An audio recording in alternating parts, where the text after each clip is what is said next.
Good morning. I'm Dan DeRose with 19 News, coming to you from our digital desk. It has been an interesting morning for snow. We are in a first alert weather day.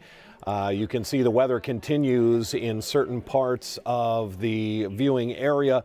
The city of Cleveland is just about to hold a news conference, sort of an update to their works department and how their plan is going. So let's take you live to that news conference.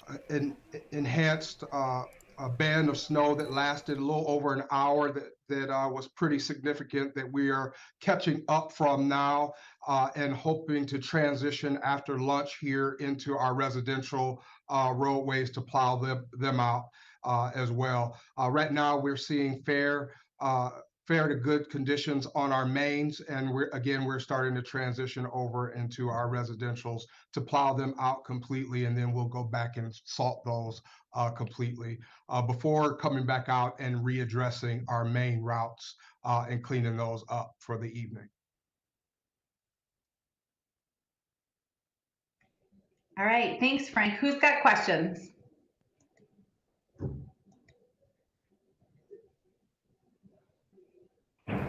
Yeah, this is Dan DeRose with Channel 19. Wanted to jump in. I saw yesterday we did a report, and I got some information from Marie that the GPS snowplow tracker is up and running. I just checked it about 10 minutes ago. If that's the case, it kind of shows that there's a lot of downtown streets that haven't been touched yet. There's a couple of thoroughfares that obviously have been hit numerous times, but then you look at portions of Superior that, according to them, that map claims it hasn't been touched. So is it working or is it not working?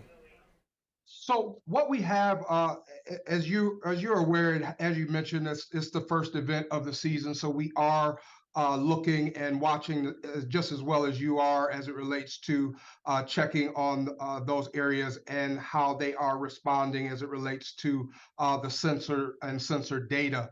So we'll be checking on those things throughout the event. As you're already aware, I'm sure these roadways have been serviced throughout the evening and continue to be serviced. As it relates to the accuracy of the map, as we know, man makes it, and sometimes there are some tweaks that need to happen. But for the most part, we're seeing pretty accurate readings from our equipment. We did have a few concerns that we had as it relates to some misreading of sensors, but that's typical, especially when we have drops in temperatures like we've had. So we'll be watching those things as we go forward and updating and correcting as necessary throughout the events throughout the season. So you're saying that map is accurate? There are parts of Superior that haven't been touched yet today? No, I'm saying the map is accurate as it relates to the sensor data. There may be an issue with areas that we have serviced, but didn't necessarily drop the plow. Keep in mind, the only thing that you're seeing on this map is when we've plowed. So for example, if those portions of Superior that you mentioned, we did not need to plow and we only use salt, which is actually accurate in some areas, you won't see the colors change because the plows weren't down. Thank you very much.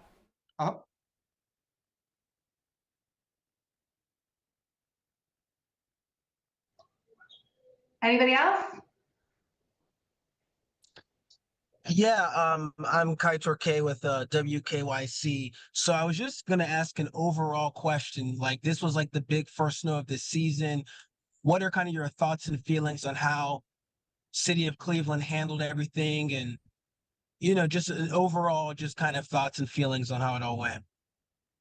Well, thanks for the question. The first thing I would say is we're barely halfway through this event, so it's a little early to tell. One of the things that I am looking at is how we are ingesting technology and how it's impacting the operation. So I'll be looking at those things very closely over the duration of the event. After the event, we typically have a debriefing where we talk to staff, hear what worked, what didn't work, and what changes we may need to make to our business process. The idea in snow and ice control, especially when considering every event being different, we have to take information in and continue to learn and get better at each event. So at this time, I think we're doing pretty well as it relates to being prepared. We were ready. We were on the roadways when the event started. And we stayed with it. Equipment is holding up pretty decently so far. So far, I think City of Cleveland is doing pretty well. We still have a little bit to be determined as it relates to getting through our residential routes efficiently without injury and without damage to property. So those safety components are always what I am using to gauge the success of an event. And it's a little early to tell so far. Can you get into What was staffing this? numbers? Are you fully staffed with plow drivers? Are you down? I know this has been an issue in the past. Currently, we are almost completely staffed. I think we were still bringing on about 9 drivers that were left to bring on. I'm not exactly sure today at 11 o'clock exactly where those folk are, but we are doing pretty decent as it relates to drivers. The big thing now will be getting them on and getting them trained in between events and getting them ready, show ready, if you will, for the snow and ice control season. What was the specific preparation you guys did ahead of today? Was there like any particular key points that had maybe been a problem in the past and you guys were like, okay, these particular points we got to make sure we address really well this time? Well, one of the first things we're looking at is our plowing techniques, especially when we get enough snow for it to be plowable. We had a lot of ice events last year, so we didn't have a whole lot of events with accumulation above 4 inches. So this season already is the first time for some of those that came on late last season and those that are new this season. So the idea was really to work on quality plowing, which is plowing from the center of the street to the curb. Getting that right on the first turn can help eliminate the number of passes needed to bring the street back into fair and passable condition.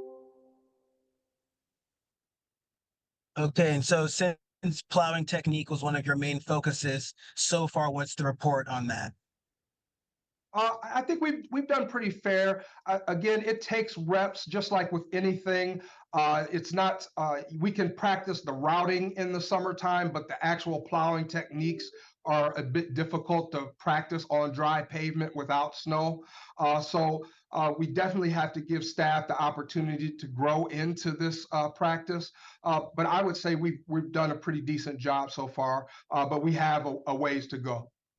And what does that mean for the everyday citizen to say, okay, the plowing techniques are decent, we got a ways to go? How does that relate to them as they're on the roads today, residential and main?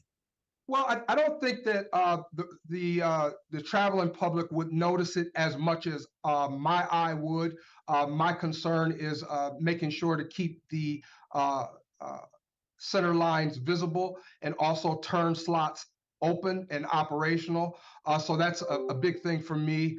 And again, I think we did okay with it, but I think we can do a little better. And I will be pushing our staff to do better at each event in areas like snow and ice control, where it becomes those things that are a bit more technical and get better with practice.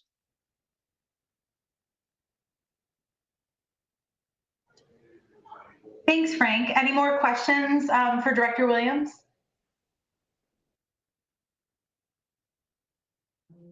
I have a quick question. Are we going to be sent the raw recording of this Zoom? Absolutely. Okay, thank you.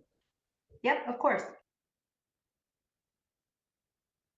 My last question is, how are we doing on salt?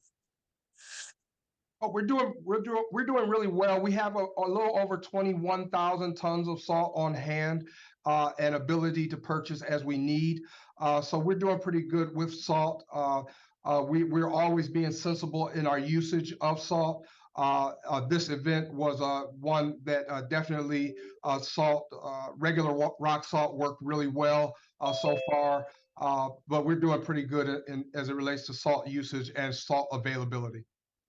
How many trucks did you guys have out? We had upwards of around 54 overnight.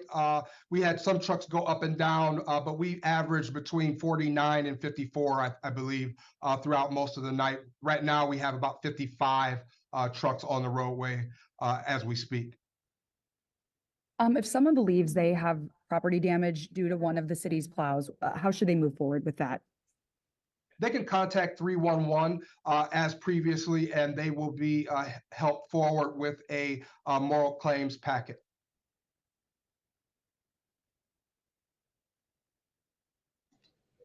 Okay, thank you very much. I'll get the recording to everybody on.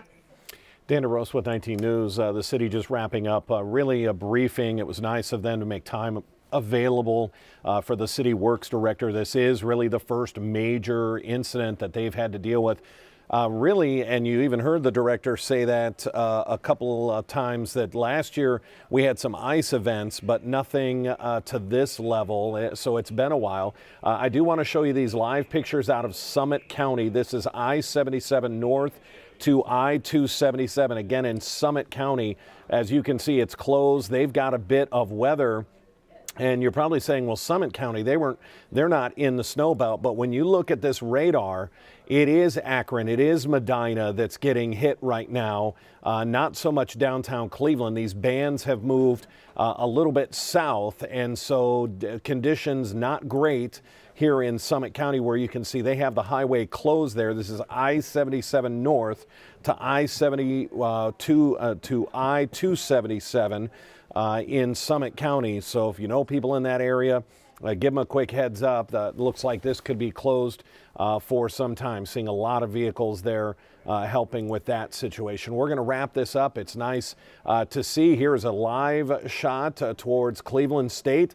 The fact that we had 2-3 inches this morning, and you can already see multiple lanes and cars traveling in multiple lanes, is a pretty good indication. As you heard the public works director say, they had a lot of trucks out there, averaging anywhere from 49 to 54 trucks at any given time.